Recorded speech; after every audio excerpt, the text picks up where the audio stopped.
Janne Joutsen oli juuri palannut Kotijärvelle kaukaa merten takaa, missä se oli viettänyt lämpimässä kotimaan kovan pakkastalven.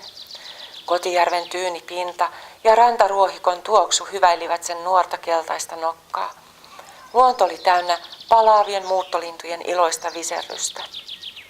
Muuttomatkalla Janne oli tutustunut taivaallisen kauniiseen tyttöjoutseneen. Sen sirokaula ja sulavat liikkeet saivat Jannen höyhenet nousemaan pystyyn jännityksestä. Päiväkaudet Janne uiskenteli sydän pamppaillen tyttöjoutsenen läheisyydessä. Se loi kaihoisia katseita ja pöyhisteli siipiään kiinnittäkseen Johanna Joutsenen huomion puoleensa. Iltaisin Janne piirteli nokallaan sydämenkuvia rantahietikkoon ja toisteli tytön nimeä mielessään.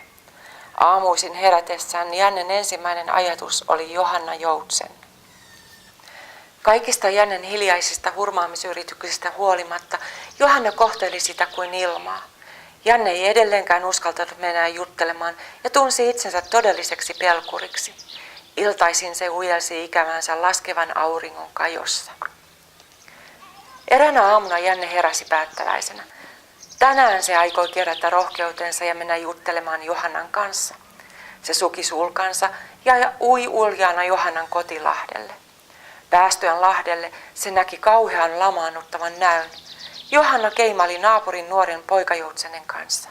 Poika kertoi Johannalle tarinoita matkalla tekemistään urotöistä ja Johanna huokaili ihastuneena pitkää kaulaansa kallistellen. Janne muuttui mustaksi kateudesta.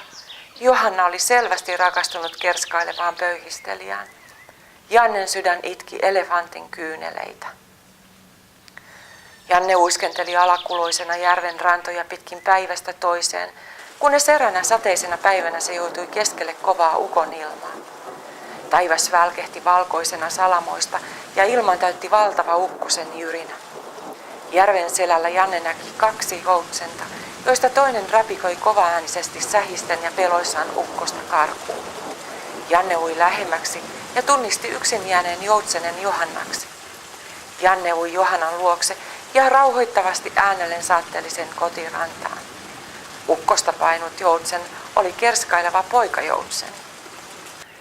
Johanna kiitti Jannen rohkeutta silmät ihailusta säteillen. Ukonilman jälkeen onnelliset joutsenet rakensivat yhteisen pesän, johon Johanna muni 5 isoa munaa. Janne ja Johanna olivat löytäneet toisensa sekä kotiluodon, mihin he joka vuosi palasivat muuttomatkaltaan pesimään.